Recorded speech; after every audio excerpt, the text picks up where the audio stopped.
There are countless genres, more than 16,000 categories on Amazon in the book section alone. But there are only 4 kinds of world building settings. And here's why that matters. If you know which you're building, you'll know how to start exactly where you need to, what you must figure out, and what you can leave for later. No more staring at a blank page, wondering where to begin. No more being distracted by irrelevant stuff. I'm Janet, a published author, a world building consultant, and the co-founder of World Anvil. Today, I'm breaking down the 4 basic world blueprints with a few practical tips on each. Technically, every fictional world falls into one of these categories: Second World, Portal Fantasy, Secret World, or Alternate Earth.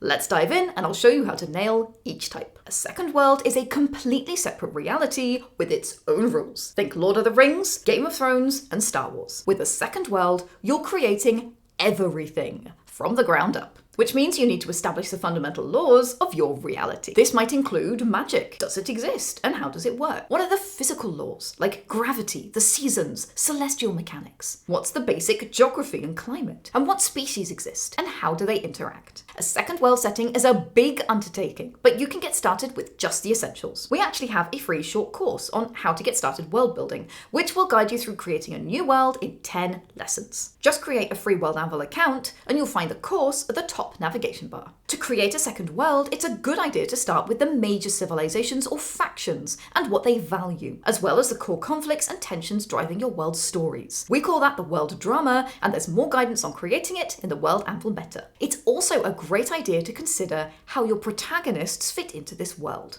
After all, they're going to be your main characters. Will they be pirates or adventurers, knights or spies? And what kind of agency will they have to change the status quo? And a rough map could be helpful too. It doesn't have to be detailed yet, or even pretty. Just a squiggly sketch to give you a rough idea. But what about the other stuff? The detailed histories, the complete genealogies, the king's pet hamster? Well, by all means make notes about what you're excited about, but consider this your permission to not create a full language, or the entire world down to the last toenail. By focusing on the important elements first, you'll craft a setting that's intense in the right places, so you can dive into creating your stories. Then add details based on the big truths you've established, as and when you need them. But what if you don't want to create a whole new world? Well, you have 3 more blueprint options, and perhaps the simplest is Portal Fantasy. Portal Fantasy is where characters travel from our world to another world. Think Narnia, Sword Art Online, Alice in Wonderland, or any story where the fairies are stealing you away. Isekai is a subset of Portal Fantasy, by the way. Portal Fantasy is in some ways more complex than creating a second world. After all, you have 2 realities to manage simultaneously. But because the 2 worlds remain separate and don't usually interact,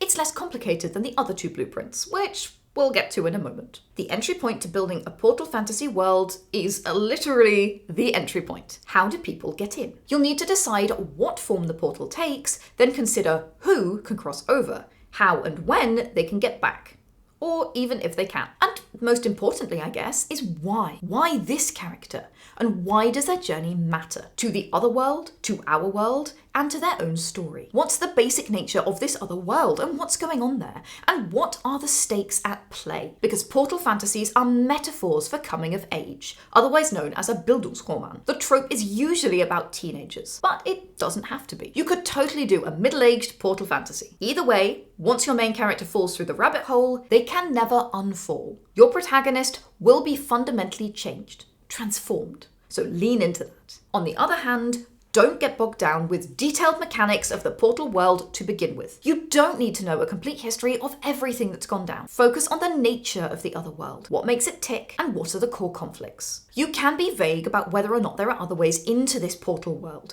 which I do recommend, because it leaves you open to more stories later on. Portal Fantasy is fundamentally a 2-world world-building project. But what if instead of a portal, you want your 2 worlds to entwine and coexist? Well then, you, my friend, should follow the Secret World Blueprint. In secret worlds, magic, or the supernatural, exists, but it's hidden from ordinary people. Think Percy Jackson, Men in Black, Vampire the Masquerade, or Supernatural. We have a whole video unpacking secret worlds, by the way, but here are the highlights to get you started. Once you've decided the nature of your secret world, whether that's vampires, gods, aliens, or secret assassins, the central question is, how does it stay secret? There's an inherent tension in secrets waiting to be revealed, and that is where your drama lives. It might be conspiracy, magic, supernatural police, or something else. And of course, What happens when someone leaks the secret? Are they locked up? Punished? Does the universe itself retaliate, like in Mage the Awakening? Next, figure out what those in your secret world need and want. That might be factions, but also the individual needs, like vampires who tend to get snacky. And consider where those two worlds, the mundane and the secret, intersect. Do their police forces work together? Do any mundane people serve the secret world? And how? A trope of the secret world so standard it's practically compulsory is the audience surrogate. A character will somehow discover this secret sphere, so you'll need to figure out how this happens. What you don't need to worry about right off the bat is everything else. You don't need every single faction's complete hierarchy or the full history of the cover-up. You also don't need to figure out the global reach of how this all works. Secret worlds tend to focus on a single region or city, so stick to the scope and focus of what you need. But there's one more kind of setting. One where, instead of two worlds coexisting, a new world springboards off the one we know. Because when you start from our world, then throw in a twist, well, that's an alternate Earth blueprint. Some examples include Star Trek, the Parasol Protectorate series, The Man in the High Castle, or The Expanse. Most science fiction falls under this blueprint, but some fantasy worlds fit too. With an alternate Earth, you start in the middle, the moment when your new reality diverges from the one we know. This point of divergence could be in the past, like Gail Carriger's Victorian steampunk world, in the present, like the Revolution TV show, or in the future, like most mainstream sci-fi. The important thing is to create logical consequences from your divergence point. If history diverged in 1800, how would culture, politics, and technology shift in response? Think through the ripple effects. If magic returned today, how would people and technology adapt around it? And remember,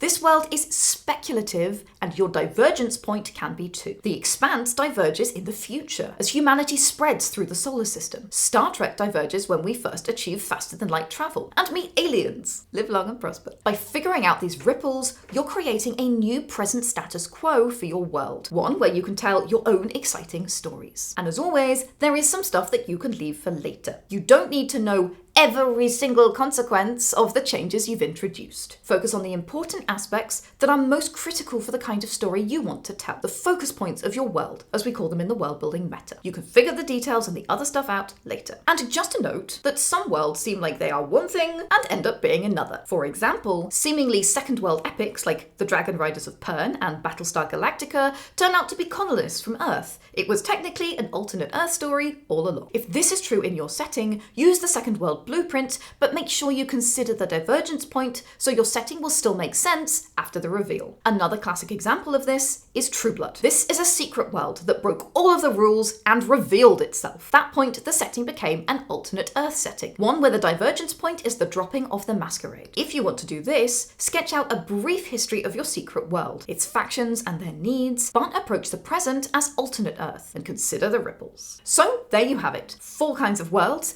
each with their own fundamental questions to answer. By knowing which type you're building and starting with the right core questions, you'll have the foundation that you need to start writing. Everything else, you can figure it out as you go based on your strong foundations. That's the agile world building way. We have a whole deep dive into secret worlds, so if that's what you're world building, go there next for more guidance and advice. And otherwise, what should we tackle next?